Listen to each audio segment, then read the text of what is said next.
네, 이어서 하겠습니다. 전 시간에 행정사의 업무에 대해서 저희가 보았습니다. 그래서 행정사법의 목적은 두 문자로 행정사 편도 이렇게 두 문자로 했습니다. 그 다음에 행정사의 업무는 총 7가지 작작, 역대, 인상법 해가지고 작성, 번역, 대행, 그 다음에 인가, 상담, 법령 해가지고 키워드로 7가지 작성, 번역, 대행, 인가, 상담, 법령.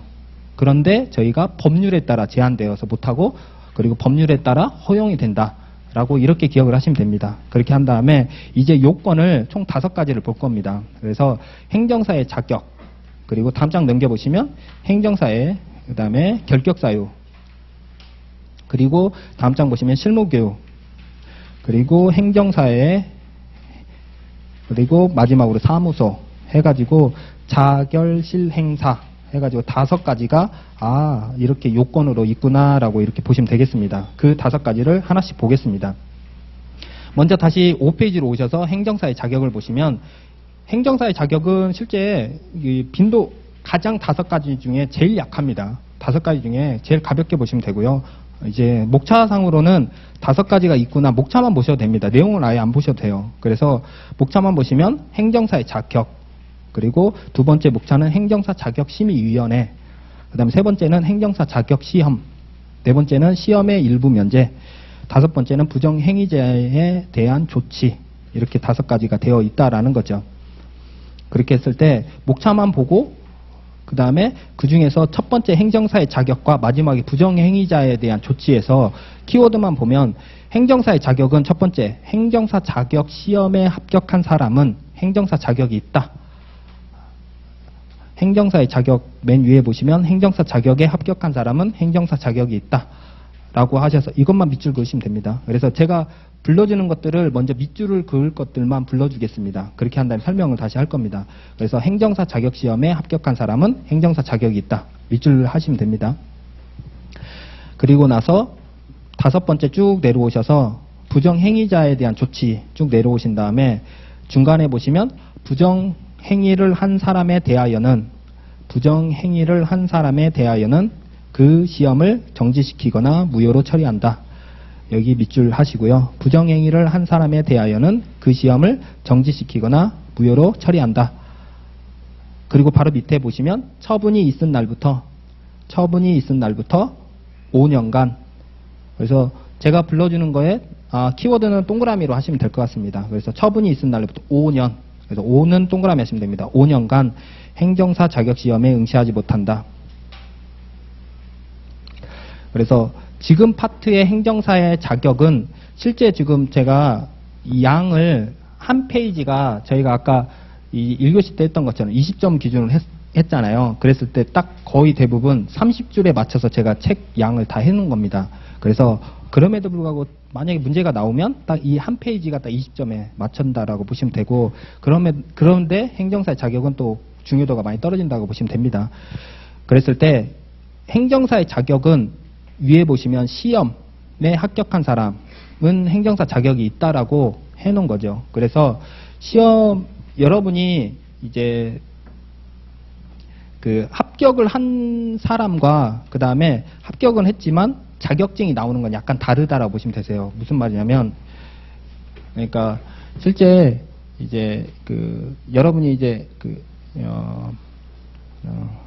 그래서 이거를 시험에 합격을 하면 보통은 이 결과물이 합격증이거든요. 합격증이고 합격증을 받고 나서 그 사이에 결격사유를 한번 확인합니다. 그런 다음에 자격증이 이렇게 나오게 돼 있습니다.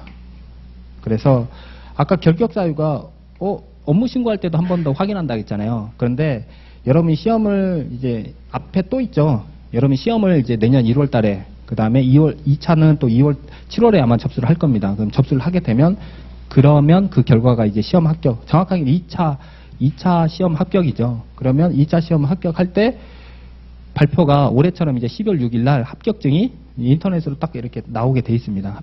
합격증이 이렇게 사실은 합격증으로라기보다는 합격이라는 표시가 나오는 거죠. 사실은 정확하게 합격증은 나오진 않습니다. 합격 여부만 알 수 있고, 그런 다음에 이거를 보통은 2주에서 3주 정도 결격 사유를 확인 하더라고요. 그 확인해서 이상이 없으면 자격증이 발급이 나옵니다.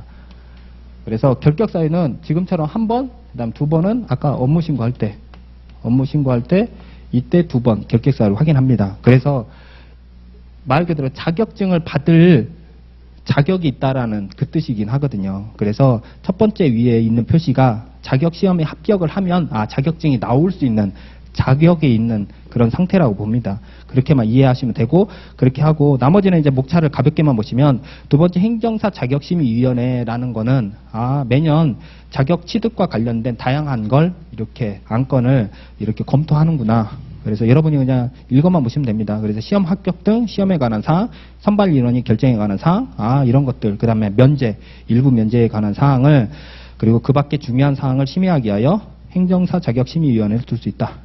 이렇게 하고 있구나. 그 다음에 자격시험은 이미 알고 있듯이 1차, 2차 이렇게 구분해서 하고 있고, 그 다음에 시험의 일부 면제는 여러분이 알고 있는 것처럼 경력에 의한, 현재는 2011년 3월 8일 이전에 하신 분은 현재 상황으로도 이제 신청하면 자격증이 나오지만, 이 3월 8일 이후에 임용된 사람은 전부 면제는 안 되긴 합니다. 그래서 여기처럼 경력에 의한 면제자는 지금 일부 시험에 의한 면제만 이제 가능을 한 걸로 되어 있고, 그리고 두 번째는 시험에 의한 면제. 여러분이 만약에 번역 행정사를 땄거나 아니면 여러분이 일반 행정사를 취득을 하고 다른 시험, 번역 행정사나 회사 행정사를 시험을 본다라고 하면 1차는 이제 면제를 해주는 거죠. 그런 내용이 시험에 의한 면제 보시면 1차 시험에 합격한 사람은 다음 회에 시험에서만 1차 시험을, 이거는 이제 내용이 다르네요. 네.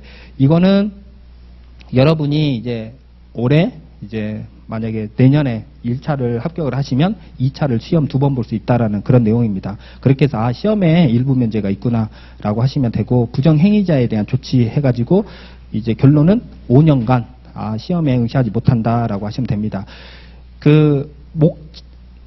내용을 하나하나 보려고 하면 구체적인 내용들이 많잖아요. 그런데 이거를 다 지금은 다 익힐 필요가 없이 여러분이 목차만, 그래서 행정사 자격심의위원회 목차는 기억을 하셔야 되니까, 그러면 제목을 여러분이 낯선 표현들이 좀 나오긴 합니다. 그럴 때는 여러분이 이제 많이 불러보면 되긴 하더라고요. 그래서 앞으로 여러분이 그냥 나에게 어떤 의미가 있을지 모르지만 계속 불러주는 거죠. 그래서 행정사 자격심의위원회 이런 표현도 자주 불러보시고, 그리고 여러분이 이제 민원 하다 보면 민원 처리에 관한 법률 하다 보면 민원조정위원회 이런 용어들이 나오거든요. 그런 것들도 익히시면, 저희 사무실도 그런 민원조정위원회 신청을 하거든요. 참여를 하려고, 무보수이지만 여러분이 합격하시면 그런 단어들이 여러분에게 의미가 생깁니다. 점점. 지금은 안 생기지만, 그러니까 지금부터 앞으로 이러이러한 단어들이 앞으로 행정사 편도니까 이제 여러분은 이제 합격만 되는 걸로 이제 합격을 위해서만 가는 거니까 다 여러분에게 피가 되고 살이 될 겁니다. 그렇게 하고 행정사 자격시험, 시험의 일부 면제, 그다음 부정행위자에 대한 조치는 5년 이렇게 기억을 하시고 다음 장 넘깁니다. 두 번째 이제 요건 중에 결격사유입니다. 여기서부터는 이제 제가 이제 별표로 3가지를 해놨는데, 결격사유가 왜 이래 의미가 있냐면, 실제 행정사법은 암기시험입니다. 그 중에서 가장 채점하기가 편한 게 알면 점수를 올리면 되니까. 그래서 결격사유는 여기처럼 총 7가지로 정해 주어져 있습니다. 거의 대부분의 행정관계 법령은 7가지 결격사유가 거의 비슷하더라고요. 그래서 결격사유 보시면 다음에 해당하는 사람은 행정사가 될 수 없다라고 해가지고 7가지가 있습니다. 그래서 저는 두 문자로 피파, 고지평, 공자 해가지고 7가지로 하고 있습니다. 그래서 하나씩 보면 피성년 후견인 또는 피한정 후견인. 그래서 피성년 후견인은 여러분이 이제 민법 시간에 아마 배울 것 같습니다. 그래서 총칙에서 아마 민법 총칙할 때 배우시면 되고, 그래서 피성년 후견인 또는 피한정 후견인 이 2가지의 경우에는 행정사 안 된다고 합니다. 두 번째는 파산 선고를 받고 복권되지 아니한 사람. 그래서 경제적인 무능력자라고 보시면 되고, 그 다음에 앞에 피성년 후견인과 피한정 후견인은 정신적 무능력자 이렇게 보통 하고, 두 번째는 경제 무능력자 이렇게 하고 있습니다. 그 다음에 세 번째는 금고 이상 형의 선고 유예를 받고 유예 기간에 있는 사람이라고 하는데, 금고는 보통 이제 교도소나 이렇게 그 형을 받은 사람 받는 경우를 말한다 보시면 되겠습니다. 그래서 금고 이상 형의 선고 유예를 받고 그 기간에 있는 사람. 그 다음 네 번째는 금고 이상 형의 집행유예를 받고 그 기간이 끝난 날부터 2년이 지나지 아니한 사람 이라고 보시면 되고, 그 다음 다섯 번째는 금고 이상의 실형을 선고받고 집행이 끝나거나 집행이 면제된 날부터 3년이 지나지 아니한 사람. 지금은 6가지 다 밑줄 치시면 됩니다. 결격 사유는. 그래서 결격 사유는 7가지 해가지고 피성령 후견인 등 하셔가지고, 그 다음 피한정 후견인 밑줄 하시면 되고, 그 다음 두 번째 파산 선고를 받고 복권되지 아니한 사람, 그 다음 세 번째 금고 이상 형의 선고유예를 받고 유예기간에 있는 사람, 그 다음에 네 번째 금고 이상 형의 집행유예를 선고받고 그 기간이 끝난 날부터 2년이 지나지 아니한 사람, 다섯 번째 금고 이상의 실형을 선고받고 그 기간이 끝난 날부터 3년이 지나지 아니한 사람, 그 다음에 여섯 번째 공무원으로서 징계처분에 따라 파면이 되고 된 날로부터 3년이 지나지 아니한 사람, 일곱 번째 행정사 자격이 취소되고 된 날로부터 3년이 지나지 아니한 사람이라고 했을 때 두 문자로 피파 고지평 공자라고 하시면 되고, 나머지는 뭐뭐 하고 뭐뭐 끝난 날로부터 몇 년이 지나지 아니한 사람, 몇 년이 지나지 않은 사람, 이렇게 패턴을 익히시면 됩니다. 그래서 이거는 이제 여기에서 제가 화면을 잠깐 보면, 그래서 결격사유 하셔가지고, 그래서 첫 번째 그러면 결격사유,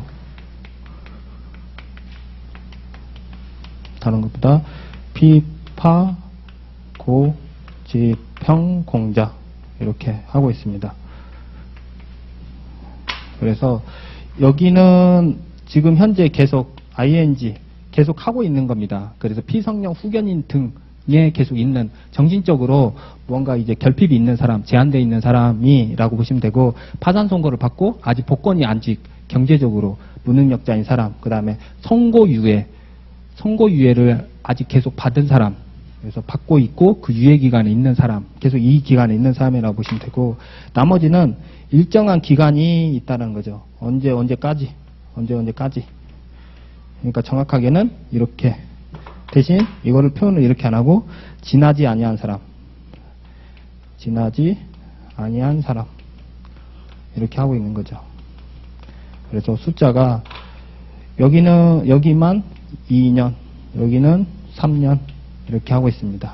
그래서 집행유예를 받고 그 기간이 끝난 날부터 2년이 지나지 아니한 사람, 그 다음에 실형을 받고 그 기간이 끝난 날로부터 3년이 지나지 아니한 사람, 그 다음에 공무원 파면 등을 받고 그 기간이 끝난 날로부터 3년이 지나지 아니한 사람, 그 다음에 자격이 취소되고 된 날로부터 3년이 지나지 아니한 사람, 이렇게.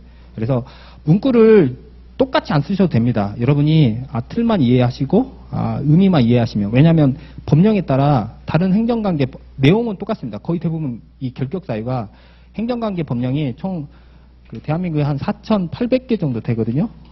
그 중에 법률에 하면 4,900개 될 겁니다. 현재 우리나라 법령이 4,900개 되는데 행정관계 법령이 무려 4,600개가 돼요. 뭐 저도 본 거는 한 300개 본 것 같습니다. 다 보려면 한참 걸릴 것 같은데 이렇게 법이 많아요.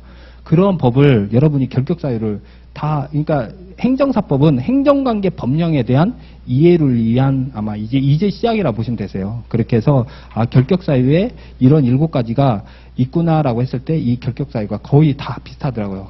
다만 문구가 약간 다른 거죠. 다만 개념은 이렇게 현재인 사람, 그 다음에 어떤 기간이 정해져 있는 그런 패턴, 그렇게 해서 피파 고지평 공자라고 하시고, 집행유예랑 실형, 공무원 자격은 일정한 기간이 있는데 집행유예만 2년, 나머지 실형, 공무원 자격은 3년이 끝난 날로부터, 그러니까 그 날로부터 3년이 지나지 아니한 사람, 이렇게 기억을 하시면 됩니다. 그래서 결격사유가 피파 고지평 공자 7가지가 있구나 라고 하시면 되고, 그 7가지가 해당이 안 되면 다음 목차 보시면 자격증 발급이 된다는 거죠. 그래서 읽어보면 1번에 이제 발급만 읽어보겠습니다. 여기만 밑줄을 하겠습니다. 그래서 행정안전부 장관은 신청인이 시험 합격자로서, 시험 합격자, 아까 바로 뭐나요? 행정사 자격이 있는 사람이라고 했잖아요. 시험 합격한 사람이 행정사 자격이잖아요. 그래서 시험 합격자, 즉 행정사 자격이 있는 사람으로서 바로 위에다가 시험 합격자 위에다가 옆에다 연필로 하시면 됩니다. 그래서 행정사 자격이 있는 사람, 시험 합격자라는 표시 위에다가 그 시험 합격자 위에다가 행정사 자격이 있는 사람으로서 이렇게 기억을 하시면 되죠. 그래서 행정안전부장관은 신청인이 시험 합격자로서 제6조에 따른 결격사유에 해당되지 아니한 것이 확인되면 6조는 피파 고지평 공자 7가지자는 거죠. 7가지 해당이 되지 아니한 것이 확인되면 행정사 자격증을 신청인에게 발급하여야 한다. 라고 시행령 18조 1항에 이렇게 하고 있습니다. 그래서 행정안전부 장관은 신청인이 시험 합격자로서 6조에 따른 결격사유에 해당되지 아니한 것이 확인되면 자격증을 발급하여야 된다라고 하고 있다라는 거죠. 그래서 제가 지금 아까 설명했던 것처럼 이렇게 결격사유에 해당이 되지 않으면 자격증이 발급이 된다라는 거죠. 그리고 재발급은 여기는 밑줄 안 놔도 됩니다. 그냥 가볍게 밑줄 안 하고 읽어만 보겠습니다. 행정사 자격증을 발급받은 사람은 행정사 자격증 잃어버리거나 못 쓰게 된 경우에는, 저는 사진이 마음에 안 들어서 다시 재발급 받았습니다. 그래서 재발급은 여러분이 언제든지 받을 수 있는 거니까. 그래서 발급을 받는 데가 어려운 거지. 그렇죠? 여러분도 이제 발급을 받으려고 행정사 자격증 발급받으려고 하는 거잖아요. 그렇게 하고 자격증은 이렇게 못 쓰게 된 경우에 언제든지 재발급 신청할 수 있다. 기억하시면 되고, 마지막 세 번째 행정사 업무 신고. 업무 신고를 보면 밑줄 하겠습니다. 행정사 업무 신고를 하려는 사람은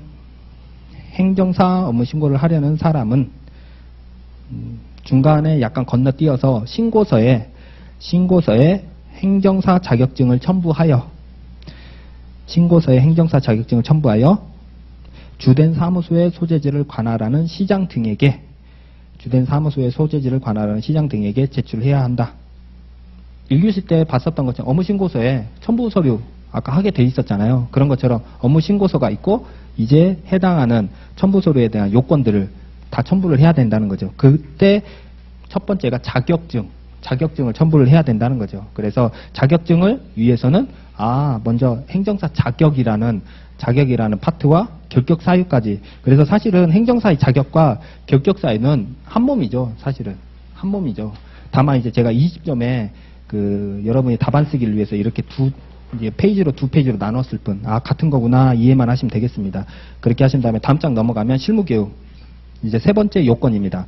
실무교육 보시면, 그래서 목차를 보시면 첫 번째 실무교육은 이제 중목차로 해가지고 두 가지가 있습니다.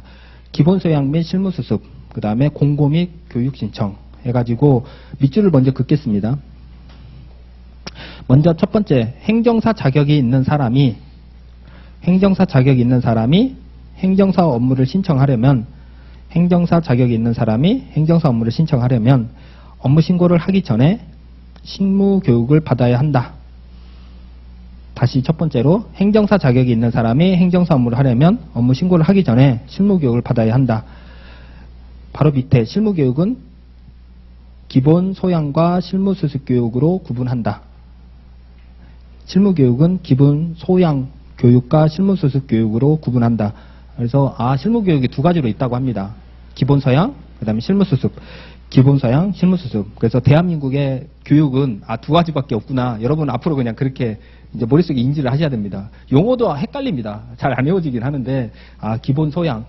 정확하게 어떤 개념인지 잘 모르겠어요. 낯선 표현이긴 합니다. 그래서 소양, 기본 소양, 그 다음에 실무 수습. 이렇게 두 가지로 나눠져 있구나라고 하시면 되고, 그 내용에서 여러분이 기억을 하셔야 될 건 바로 밑에 기본 소양 교육은 20시간, 그 다음에 실무 수습 교육은 40시간. 바로 밑에 밑줄을 그래서 기본 소양 교육은 20시간으로 하며 실무 수습 교육은 40시간 동안 바로 밑에 실시한다. 이렇게 밑줄을 하시면 되겠습니다. 그래서 기본 소양 교육은 20시간으로 하며 실무 수습 교육은 40시간 동안 바로 밑에 줄 실시한다. 이렇게 하시면 되겠습니다. 그래서 결론은 기본 소양은 20시간, 실무 수습은 40시간. 이렇게 기억을 하시고, 두 번째 목차 공고 및 교육 신청. 공고 및 교육 신청을 보시면 중간부터 밑줄을 보시면 교육 실시 30일 전까지 밑줄을 그으시면 중간에 교육 실시 30일 전까지, 그리고 바로 밑에 홈페이지 등에 공고하여야 한다. 교육 실시 30일 전까지 바로 밑에 홈페이지 등에 공고하여야 한다. 라고 하시고, 그 다음에 바로 밑에 교육 실시 10일 전까지 교육을 신청하여야 한다 라고 하시면 됩니다. 그래서 시간을 기억을 하시면 기본 소양은 20시간, 실무 수습은 40시간, 교육은 30일 전, 그 다음에 교육 신청은 10일 전, 이렇게만 기억을 하시면 됩니다. 그리고 나서 바로 밑에 위임 및 위탁, 위임 및 위탁이라고 해서 위임은 어떤 거고 위탁은 어떤 건지 키워드가 서로 다릅니다. 그래서 중간에 보시면 실무 교육에 관한 권한을 시도지사에게 위임할 수 있다. 그래서 위임의 키워드는 권한입니다. 권한을 위임할 수 있다. 그리고 바로 밑에 줄 행정안전부 장관의 업무는 그래서 키워드는 업무는 그 일부를 행정사의 회에 위탁할 수 있다. 그래서 권한은 위임이고 업무는 위탁이고, 그래서 키워드가 다릅니다. 단어의 키워드가. 그래서 다른 것보다 내가 답안에 어떤 걸 써야 된다라고 하면 조사나 이런 건 틀려도 상관없어요. 뭐뭐 하여야 한다, 할 수 있다, 이건 해야 되지만 뭐뭐를 위하여 이런 걸 빠져도 상관이 없는데 중심 키워드는 반드시 들어가야 된다는 거죠. 그래서 위임과 위탁, 위임은 권한, 위탁은 업무, 위임은 권한, 업무는 위탁, 이렇게 키워드만 기억을 하시고, 그 다음에 세 번째 똑같은 패턴입니다. 실무교육 수료증 보시면 행정사 업무 신고를 하려는 사람은 중간에 보시면 신고서에 실무교육 수료증을 첨부하여, 중간부터 신고서에 실무교육 수료증을 첨부하여 주된 사무소의 소재지를 관할하는 시장 등에게 제출해야 한다 라고만 하시면 되죠. 그래서 여기까지 하시고 또 다음 장 넘어가겠습니다. 일단은 쭉 한번 관망을 좀 하겠습니다. 행정사회 일단 밑줄 할 것만 미리 다 하겠습니다. 밑줄 할 것만. 그래서 목차만 먼저 보면 목차가 총 몇 가지 7가지로 되어 있네요. 그래서 목차만 보면 행정사회 설립을 먼저 해야 되고, 그 다음에 두 번째 설립을 하려면 행정사회 정관이 있어야 된다. 그 다음 세 번째 행정사회에서는 가입 의무가, 이제는 여러분이 행정사로서 나중에 업무 신고를 하려면 행정사회에 무조건 가입을 하도록 이렇게 강제 조항이 2021년도에 들어온 겁니다. 그래서 가입 의무가 있고, 그다음 네 번째 공익활동 의무라고 해서 행정사회가 해야 되는 의무입니다. 이거는 여러분이 하는 의무는 아니고요. 그래서 공익활동 의무가 있고, 다섯 번째 행정사회도 사단법인이다 보니까 민법에 따른 규정을 준용을 하고, 그다음에 여섯 번째 그러면 행정사회 회원증을 똑같이 업무 신고를 할 때 제출하게 되어 있고, 행정사회가 행안부에서 행정안전부 장관의 감독을 받습니다. 그래서 감독상 명령 등을 받습니다. 그래서 이렇게 7가지 목차가 있는데 하나씩 다시 보겠습니다. 첫 번째 행정사회 설립을 보시면 첫 번째 밑줄을 긋습니다. 행정사회는 행정사의 품위 향상과 직무의 개선 발전을 도모하기 위하여, 그래서 키워드는 품위 향상, 직무 개선 발전. 그래서 행정사회의 키워드는 행정사의 품위 향상, 그 다음에 직무의 개선 발전. 그래서 행정사의 품위 향상, 직무의 개선 발전. 그래서 품위 향상을 위해서 여러분들에게 이제 품위 향상과 직무 개선을 위해서 다양하게 이제 소양에 따른 그런 이제 태도에 대한 것들 교육도 하더라고요. 여러분이 이제 나중에 실무 교육 받을 때, 그리고 직무 개선 발전을 위해서 보통 연수 교육 아니면 이제 다양한 이제 직무 교육도 많이 하고 있습니다. 그렇게 해서 여러분이 이제 보시면 되고, 그리고 키워드는 정관을 정하여, 정관의 동그라미 하시고, 그 다음에 정관의 동그라미, 그 다음에 행정안전부 장관의 인가의 동그라미. 그래서 정관, 인가, 그 다음에 설립 등기를 함으로써의 설립의 설의 동그라미. 그래서 정인설. 일단 동그라미만 해주세요. 나중에 다시 설명하겠습니다. 그래서 행정사회는 품위 향상과 직무 개선 발전을 위해서 정관, 인가, 설립 등기를 갖추면 성립이 된다라고 하고 있습니다. 그래서 성립은 말 그대로 이제 실제법적인 어떤 구성이 완료가 되었을 때 성립이라고 하거든요. 이에 대해서는 아마 민법 청취할 때 아마 김일 선생님 잘 설명해 주실 겁니다. 그래서 정인설을 갖추면 성립이 됩니다. 그렇게 하신 다음에 두 번째 정관이 있는데 정관을 갖춰야 되는데 이 내용을 다 할 필요는 없고요. 그 중에 하나만 밑줄만 긋겠습니다. 밑줄만 그으면 정관 기재사항 중에 목적 명칭과 사무소 소재지, 여기만 밑줄을 긋겠습니다. 목적 명칭과 사무소 소재지, 여기만 밑줄을 긋고 나머지는 그냥 가볍게 읽어보겠습니다. 자산에 관한 사항, 그 다음에 대표자, 그 밖에 행정사의 목적을 달성하기 위한 필요한 사항, 이런 것들을 다양한 정관에 적는구나 이렇게 기억을 하시면 되고, 그 다음에 정관 변경도 읽어만 보겠습니다. 행정안전부 장관의 인가를 받아야 한다라고 하시면 되고, 그랬을 때 정관에는 그냥 여러분이 답안에 쓰게 되면, 이건 나중에 또 설명을 여러분이 이제 저랑 계속 하시다면 알겠지만, 목적 명칭과 사무소 소재지 등을 기재한다 라고 하시면 됩니다. 그래서 여러분이 좀 애매한 것들은 다 등으로 처리하시면 됩니다. 아까도 피성령 후견인 또는 피한정 후견인 두 가지로 되어 있잖아요. 답안에 쓸 때는 그냥 피성령 후견인 등 하시면 돼요. 이렇게 등 하시면 그거 훨씬 좋잖아요. 그래서 여러분이 적절하게 등을 잘 활용하시면 시간도 줄이고, 그렇다고 해서 내가 부족하지 않게 또 답안을 보여줄 수가 있으니까, 여기처럼 하나하나 글자를, 제가 2차는 큰 개념을 익히셔야 된다고. 너무 세세하게 알 필요가 없어요. 그러니까 정관에 기재할 거는 내가 뭘 하겠다라는 것만, 이 중에 대표적인 거 하나만 기억을 하시면 되겠죠. 그래서 목적과 명칭과 사무소 소재지 등을 기재하면 된다. 기재하여야 한다. 이렇게만 하시면 되겠죠. 그래서 하나만 제가 밑줄을 그으라고 한 거고요. 그런 다음에 세 번째, 가입 의무. 행정사로서 개업하려면 행정사회에 가입하여야 한다. 행정사로서 개업하려면 행정사에 가입하여야 한다. 이게 이제 법으로 그 의무로 바뀌었습니다. 그 다음 네 번째, 공익활동 의무 해가지고 행정사회는, 그래서 여러분의 의무가 아니라 행정사회의 의무라는 거죠. 취약계층의 지원 등 공익활동에 적극 참여하여야 한다. 그래서 마을행정사가 제일 대표적으로 그 역할을 하려고 합니다. 마을행정사. 그 다음 다섯 번째, 중간부터 보시면 민법 중 사단법인에 관한 규정을 준용한다.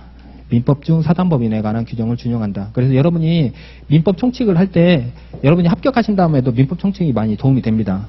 그 중에서 사단법인, 이제 법인에 관련된 부분을 31조부터 97조까지 꼼꼼히 잘 보시면 좋은데, 아마 시험 끝나면 다 까먹더라고요. 근데 어쨌든 공부할 때 다 도움이 되니까 공부하실 때 잘 배우시면 좋겠습니다. 네.